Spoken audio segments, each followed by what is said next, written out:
Today we are talking to Jay from ARIYA Creed. Wassel. So yeah, first question is, what advice would you give to somebody who's learned a new technique to better their life, be it meditation or some positive affirmations, but then 2 weeks down the line, they come away from it?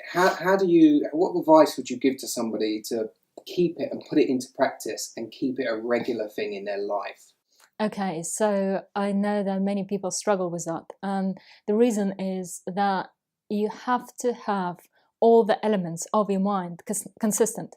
It's one of the rules of the mind. So all the beliefs, all the priorities, all the attitudes you have as a person, as a system, have to be consistent.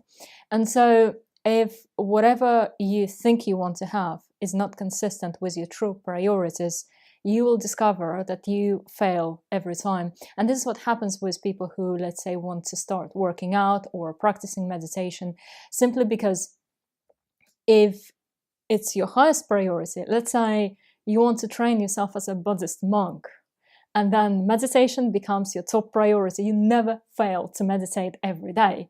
And you don't have to be disciplined about it, because the truth is, and it's actually really good to know, the truth is that every time that you do something that is consistent with your highest priorities, you always deliver. So imagine a guy who loves playing video games. His priority is to get to the level 120. Or be the best in the world. Exactly, or be the best in the world. And you never have to remind him to go and play. Never. You wouldn't be able to stop him. Exactly, right? Yeah. Exactly. So exactly. So you never have to say, "Oh, have you played your video game today?" Yeah. And he's like, "No, I've forgotten. Sorry, I just got distracted. I was reading books. Yeah, I was reading books and working out, and I got completely distracted. Yeah. I'm sorry. I'm just going to it right now." And then half an hour later, "Are you playing yet?" "Oh, sorry, not yet. I just got distracted I was looking again." out the window. Yeah, exactly. It's not going to happen. Exactly. So you can see that in action. Think of an Olympic athlete, for example, who wants to win the top prize, who wants to be famous, who wants to show himself and maybe create an example for people in the world of what is possible. And again, because he wants to win, he wants to be in that Olympics, he will never fail to train. He will be drawn to go, well, whichever way he does, to the gym, to the swimming pool, and just train and train and train. Same.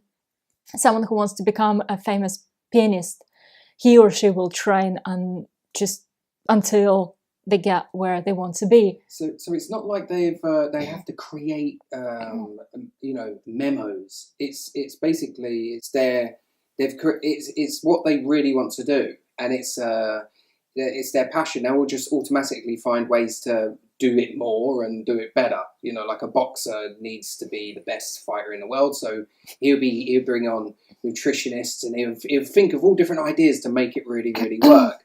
But what about if someone's got something completely new? These athletes, they might have had families of athletes, or they've been brought up in that area. So it's not all of them. Not all of them, no. But some have been around that sort of thing, and they're following suit, or they were put into it when they were a kid. We say with boxing again, you have to start that when you're like 9 years old, say, or younger.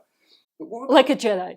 Yeah, like a Jedi, yeah. But what about if somebody wanted to do something that was completely out of the norm, but yet they really want to do it, but they've got to create this need or this natural urge towards it? It's all about identity. Because the reason why some people fail and some people succeed is what they think of themselves. Essentially, you as a person, although technically you are much more, but on a practical level, you as a person is the story that you are telling yourself. Yeah, I remember you saying about this. Yeah, it's the story. So essentially, if you want to succeed in something that you've never done before, but you know is the right path for you, you have to create a story that incorporates that new belief. And luckily, we have the control over it. And most people don't realize that their story, the story you're carrying about you right now, has probably been created randomly and in a spontaneous way. So the majority of people create their stories out of what other people told them, their parents told them, their teachers told them. So sometimes the story is created for them. Yeah. Yeah, by others. 99%. And they're out of control. 99%. Oh, right. This is how, for example, some people believe that they're bad at math simply because a teacher was nasty and told them that they were bad. And so they take it as a face value and they believe it's true. And because they believe it's true, they start acting on it. It becomes a reality. And it becomes the reality. And so it creates a feedback loop where, because you believe in something, you seek confirmation in reality and you behave in a way that is consistent with your belief. Remember what I said earlier, everything that we have, our attitudes, our beliefs, have to be internally consistent. So if you think of yourself, for example, as a failure, then you would not allow yourself to do anything that is inconsistent with it. So for example, if someone thinks of themselves that they're bad at math, they would not allow themselves to study hard or to do things to really perform at the best of their ability. It may not be conscious, and usually it's not. But what happens is, because they believe in it so strongly, it becomes their truth. And with every failed test, that truth puts root in their mind more and more. And same, a person who believes that he's lucky. Actually, there is an example of one of my students. So when he came to me, he believed that he was really clumsy and he couldn't do anything right. And it was just his genuine belief, to the point where when he was walking around, he had a habit of just knocking things down, just not because he wanted to or he meant to, but simply because he believed that he was so clumsy that whatever was around, he was bound to knock it down, and he did. But then with training, he has developed a different belief about himself, that he is the luckiest person in the world, and he became so ridiculously lucky that sometimes he walks into a coffee shop and they give him coffees for free. Oh. And it's so random, like you can't, how would you create that consciously? But is the way that we create our reality, because our reality is a mirror reflection of what we believe and what we feel inside ourselves to be true. And so with that concept of yourself, with that belief, if, for example, you tell yourself that you are a person who meditates, you are a person who works out, and you are a person who achieves success, you will have to do it, because otherwise not doing that would be inconsistent with your beliefs about yourself.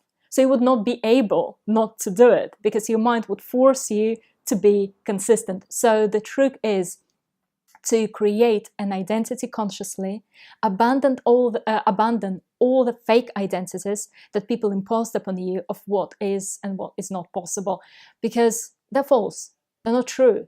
They're random people's ideas about what they think you saw in you, and it's so not valid that when you consciously analyze it, you will understand that it's a pile of rubbish. So there is no reason to believe what other people told you, or even what you told yourself, because you don't really know what is possible. You don't know what you're capable of deep down. And because you don't know, anything is possible, right? Until you try, you don't know, until you give it your best shot. So you may just as well assume that whatever you think is not possible is possible, and behave as if, and see yourself succeeding.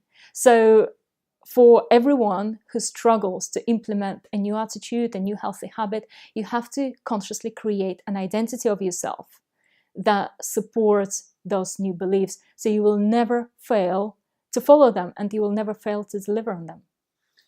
Excellent. Well, that's a lot of information there. The right side of the force. Hold on. I feel the disturbance in the force. Yeah. Are you filming? I am. Do some of that Darren Brown stuff, you know, the mind trick stuff, and it gets them all to sign up, everyone who watches it. That's what you need. You want to sign up to my website. I'm going to use this.